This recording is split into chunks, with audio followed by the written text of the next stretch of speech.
Well, good afternoon, folks. This is Bill Costanzo, Livestock Guardian Dog Program Specialist with AgriLife Extension.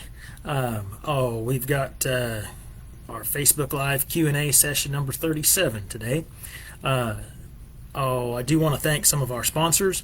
Lone Star Tracking. If you're looking for any type of GPS tracker, I would encourage you to go and speak with the folks at Lone Star Tracking. We've been using the Oyster trackers now for, I guess over 5 years.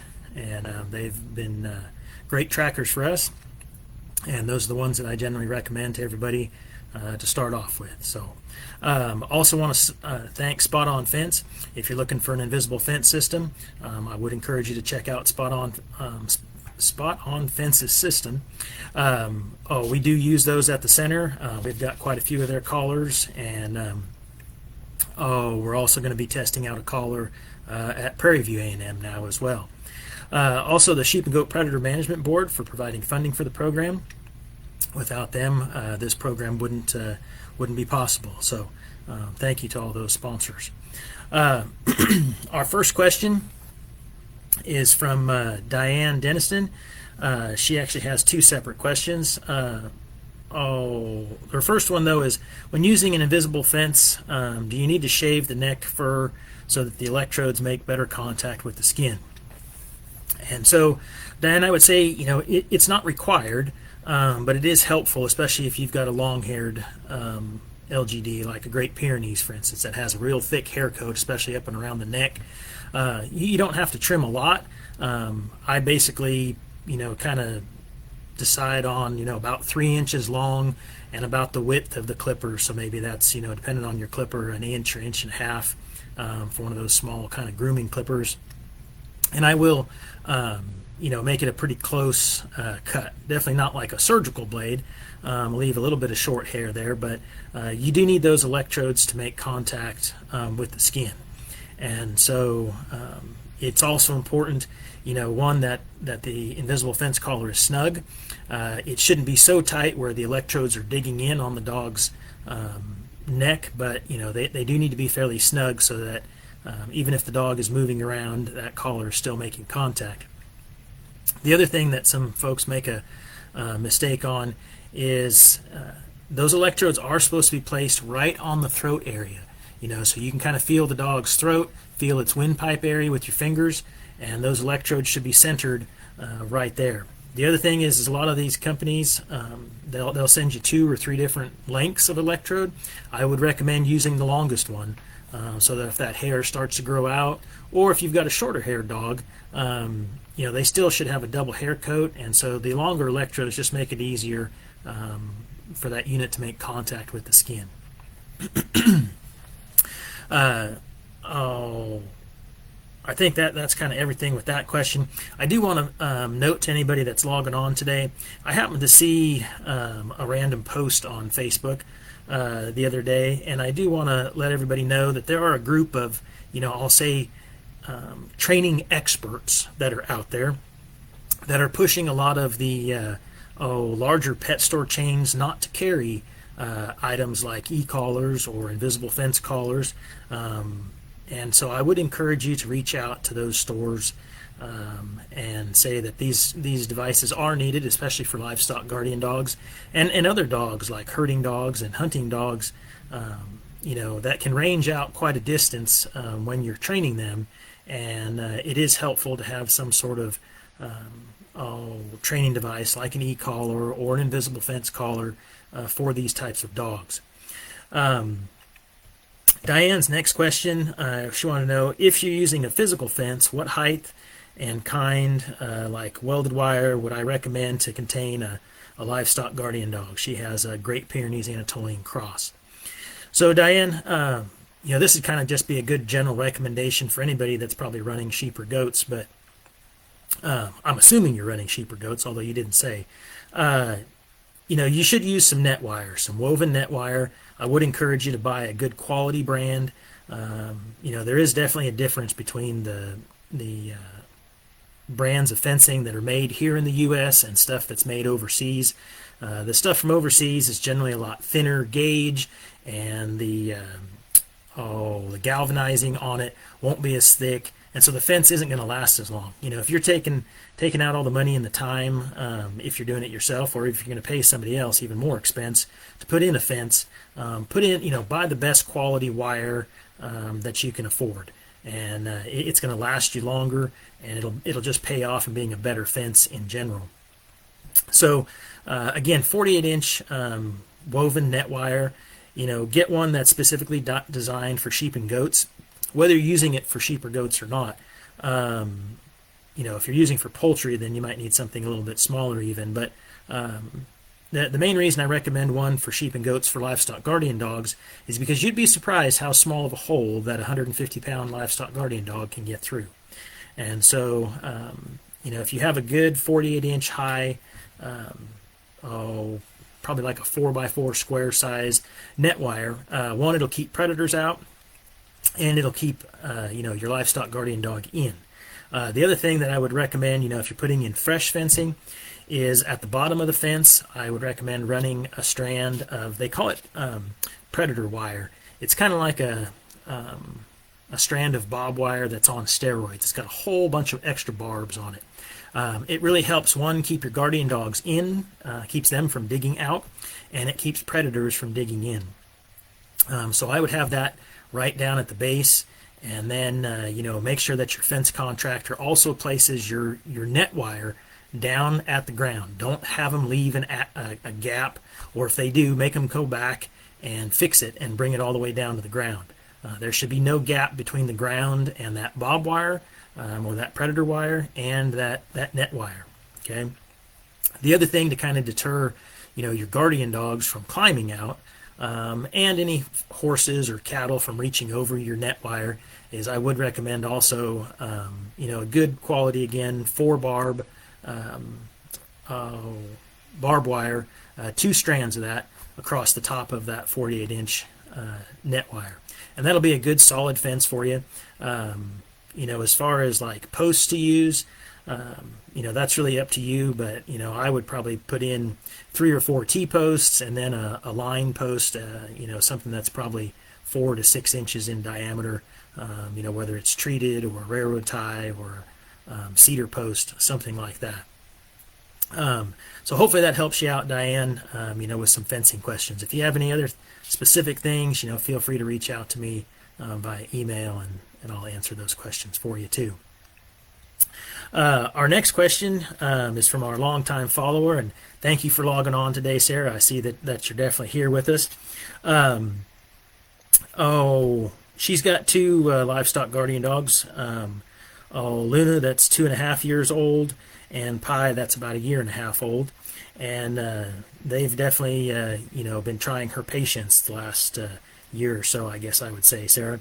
Her question today is that she found Luna, the older dog, eating one of her new chicks last week. And she says it's usually the younger dog, Pi, who's only 1.5 years, that she needs to keep an eye on around the poultry. She says that Luna has not had an issue with the birds since she was a small pup. Also, she added on that Luna didn't snap at her when she tried to take the chicken from her, which was apparently still alive, which is good, but needed to be culled. But she did sort of lunge to cover it so that Sarah couldn't take it. There was no growl or snapping, but there was definitely, resource guarding of that chick. So this is kind of a difficult one, Sarah, without, I know you send me some videos and stuff, but without actually being there all the time to kind of see what, Luna's doing. But, first thing I would say, and I don't remember, I think, they're a Pyrenees or a Pyrenees cross dogs. I should know by now because you do Facebook Lives with me all the time. But for other folks, I will say that some livestock guardian dogs don't fully mature until 30 months of age. That's kind of usually the extreme end of adolescence. Most of your guard dogs between 18 and 24 months will generally mature. But there are some dogs, depending on, the genetic makeup of them, back many generations, if they were crossed with one of the larger breeds like a Spanish Mastiff or a Tibetan Mastiff or something like that. And even some of the other, newer breeds like Crocochans, some of those dogs seem like they're wanting to mature later. And so, depending on what the makeup is of Luna, that could be some of the issue. She could just be a little later maturing, and she's 'cause she's been good for a while, but she's not a 3 or 4 year old dog yet either. So that could be some of the issue. Some of the other things, and you might be able, since you're logged on today, Sarah. Okay, so Luna's a Pyrenees Anatolian mix. Okay. I guess some of the questions, that I kind of had for you, Sarah, maybe you can add those in the comments for us here. But, there been any changes in Luna's routine? Have you changed the animals that she's been guarding? Is there like a new area maybe that she's guarding? Have there been any new like medical issues or anything like that come up? Is she stressed about anything specifically or anxious about anything?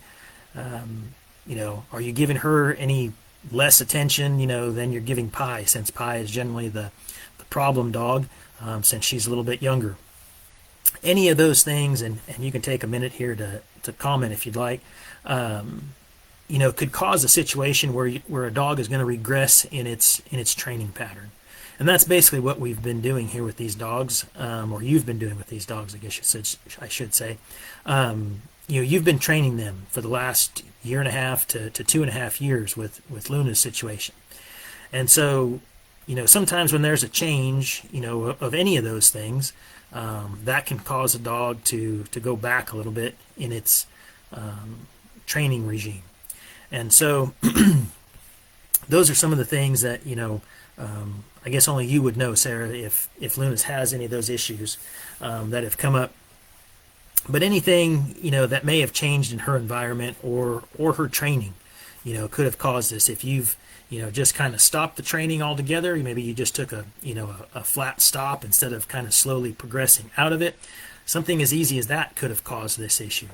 So kind of really look back over the last few weeks to see if there's been something that has caused her, to kind of regress like this and to grab a chicken. If you don't think of anything or can't think of anything like this, shoot me an email, Sarah, and I'm fairly sure the canine behaviorists that came out to our field day last week would be more than happy to, probably work with you or give us some advice specifically on what might be happening with Luna. If none of those things have changed, she could just be bored, and she might need some more things to do. So, if that's a possibility, to give her a larger area to guard, where she can patrol and maybe burn off a little bit of energy, or maybe add some more animals into the mix so she's got some more animals to worry about. If you can't do those things, maybe just add some more bones for her to chew on to burn off a little bit of energy. Because I have a feeling, this was probably, I don't know that it'll happen again, but I think it's probably a one-time, issue. She may have just, like I said, she may have just been bored. She might need something else to do, and she might have just found a good play toy, in one of these chicks and decided to, chew it up a little bit. Let's see here. So Sarah says that the goats are grazing large areas again, and so the dogs are roaming more. Other than that, they're still having small fights between Pi, has been pushing her more. Okay. Well, it's good that they've got more area definitely to patrol. That helps decrease the chance of, any extra behavior energy being built up. But if Pi's been, pushing her around a little bit more, that could have been the thing that caused this kind of regression in her behavior pattern.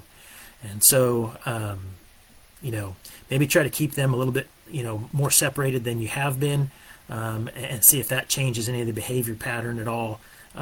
One good thing, and this is something that, I try to stress to my student workers, is the more time that you can spend just observing your guardian dogs, you can learn a lot in just 10 or 15 minutes of just sitting back and watching what is going on in the pasture. A lot of times that can help solve a lot of the problems or give you an answer to what is causing a problem that's going on with your livestock guardian dog, whether they're, puppies in a bonding pen or young dogs like these two that are just out in the pasture and are having some regression and some training issues. If you don't have time to do that, maybe throw out a cellular game camera where you can observe and have it set to do some short videos, and just where you can watch and see what's happening when you're not there. You'd be surprised, just that little bit of time, what you can learn of the interactions of the dogs and the livestock, and what could be causing issues or problems that are going on.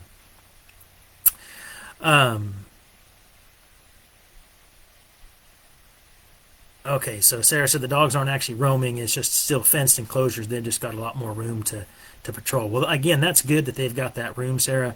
I would definitely keep them out there as much as possible, but maybe try to keep them separated so that Pi isn't picking on Luna. Let's see, I think we've got another question here that came in today.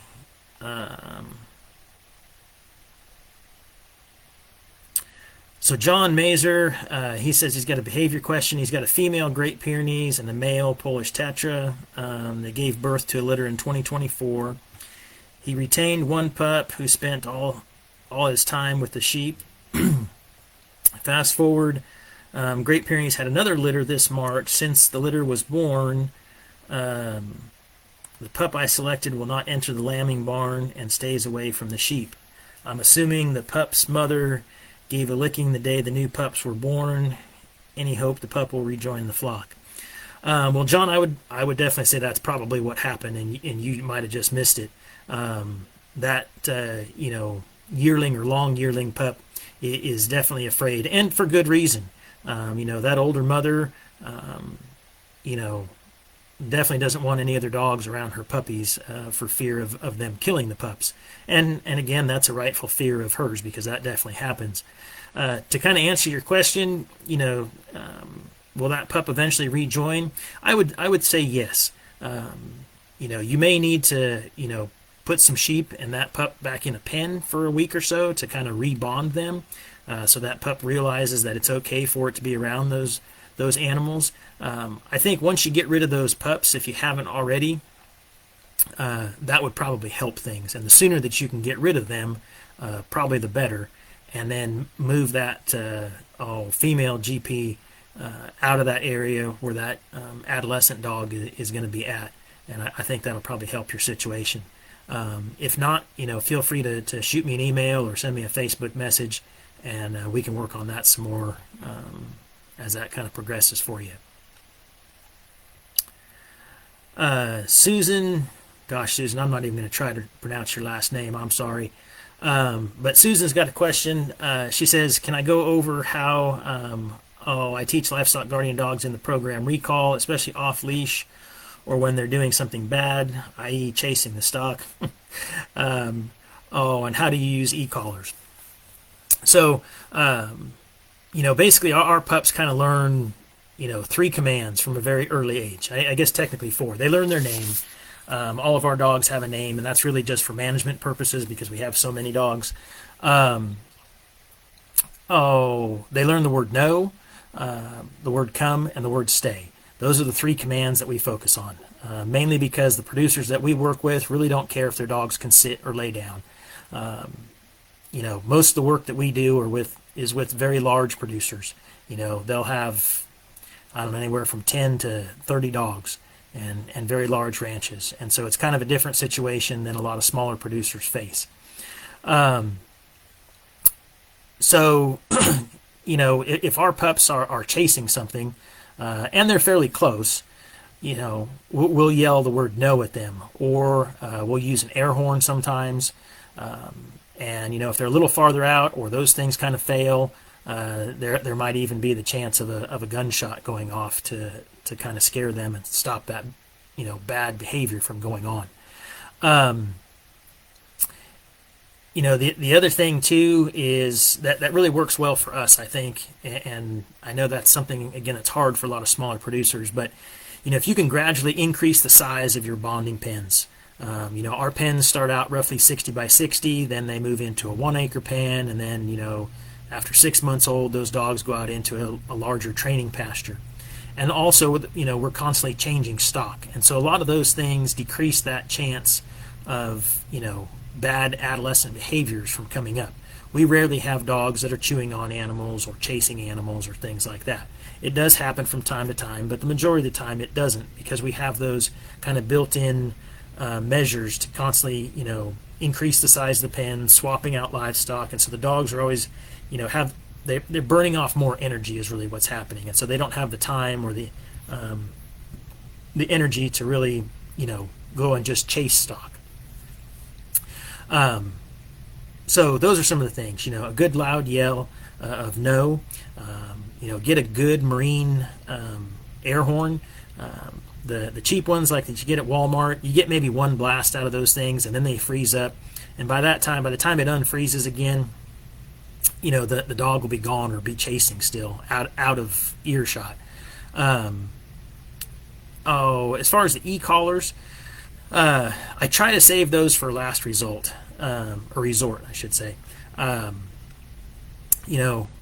use an e-collar on a dog that, is approaching the end of adolescence or is just a mature dog. So something that's, say 14 to 24 months of age is when I'll go to an e-collar. Depending on how many heads you have, Susan, one of the easy things to stop chasing without having to use any training aids or anything like that on the dog is just to put them in a pen with, a large bunch of mature rams or billies, and they won't tolerate a guard dog chasing them. And so they'll just turn around and headbutt that dog right into the ground, and that dog will learn pretty quick, not to be chewing on animals or chasing or biting or anything like that.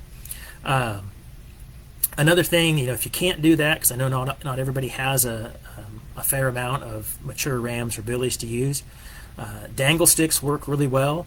They're fairly non-aversive, and they don't really harm the dogs. There's just a chain with a piece of wood, that's mounted horizontally, and as the dog runs, it kind of hits them in the upper legs, and either makes their legs a little sore, or they get this kind of odd, my student worker calls it an alligator walk, where their legs make this kind of circular pattern as they try to walk. And what happens is they just can't run, and so whatever they want to try to chase, easily gets away from them. That's a dangle stick. A drag works really well if your pastures are fairly clear, you don't have a lot of brush. Either just a chain drag that's kind of shaped like a Y, and the leg of the Y attaches to the dog's collar with a swivel up here at the top, and then the V portion of a chain drag should hit the dog's back legs, and again, as they try to run, it'll just pull them forward, and it'll catch one or both of their legs, and again, the idea is just so that the animal gets away. Now, if you've got an older adolescent dog, one that's up around 16, 18, 20 months of age, a tire drag will work fairly well for that. Now, it has to be a fairly small tire. You don't want something that's like off of a big truck or something. Probably like a 13 or maybe at the most a 14-inch car tire. For them to kind of drag around. And again, what happens is the tire kind of builds up a little bit of dirt in it over time, and it kind of gets heavy, and so they kind of just, can't run at all. The dangle stick or the drags, they're not meant to be on a dog forever. What we do is we put those on a dog for 30 days, and then we take them off for several days, and we observe their behavior. If they're still chasing, then it goes back on for another 30 days, and then we'll take it off and observe and see if the behavior's changed. Generally it doesn't take more than about 90 days of doing that to kind of stop that behavior pattern, and then they move on to something else, or they finally figure things out and they get to be a good mature livestock guardian dog at that point. So those are some of the things that I would recommend. The e-collar, if you're going to use one, I don't mess around with low levels of tone or vibrate. Everything is maxed out because I don't have time to keep messing around with a dog that's misbehaving, and so I need that behavior to change immediately if I'm going to use an e-collar. So if you're at that point, if it's an older dog, I'd have the tone on high, the vibrate on high, and the shock on high. And I would run through all three of those. Because some of the dogs will stop at the vibrate. Some dogs really don't like the vibrate. And so that might work for your dog instead of having to go all the way to the shock of it. Susan says, they've got a Croc-A-Chan pup that she talked to me about on the phone. She has been hit repeatedly. What I recently tried to do was tie her to another dog. Then, of course, she behaves because he does too. Well, that's good that you've got a guard dog that's behaving. But as soon as she lets her off the lead, attached to the male dog, she chases again. Okay. Well, I would definitely add either a dangle stick or a drag to her. As I mentioned, I really like the Croc-A-Chan breed personally. But from the dogs that we have at the center, and some that we have personally, it does seem like they're taking a little bit longer than some of your, more traditional breeds to fully mature. And so, she may end up pushing the 30-month mark, Susan. So just kind of be aware of that, that some of the, Croc-A-Chan seem like they're a little slower maturing. And so that fully mature date might be a little more than, what you're used to with some other guard dog breeds.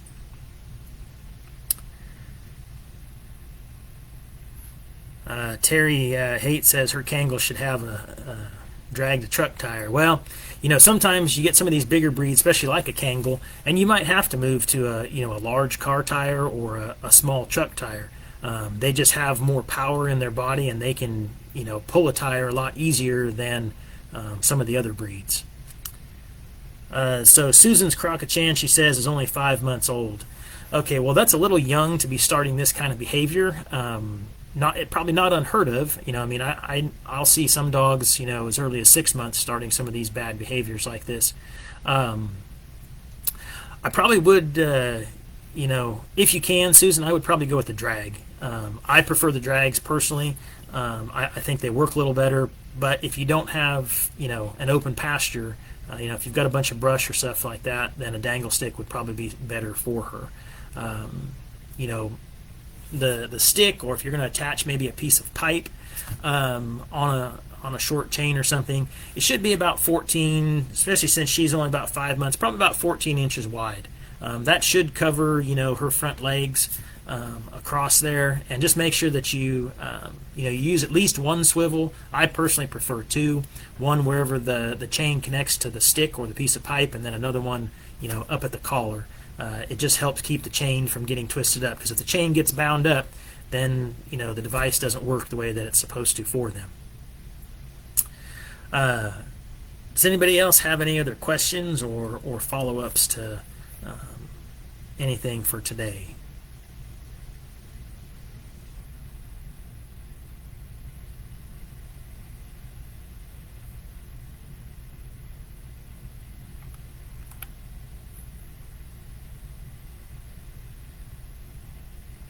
Okay, folks.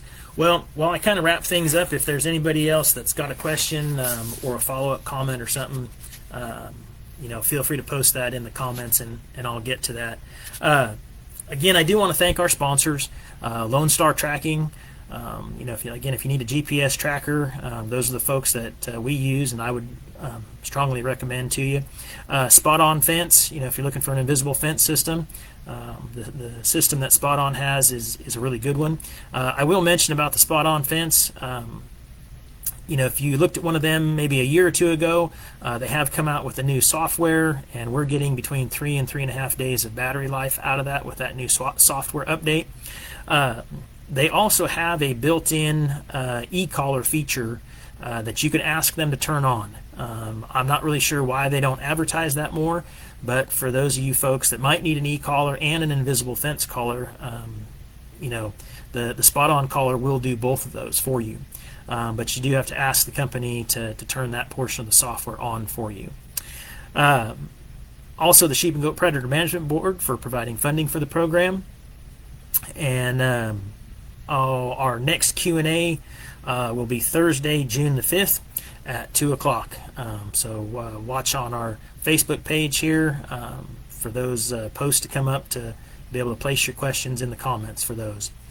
So, one last quick plug for anybody that's logged on today. We will have our, I think this is the 4th annual Livestock Guardian Dog photo contest. That will be starting the first week of June as well.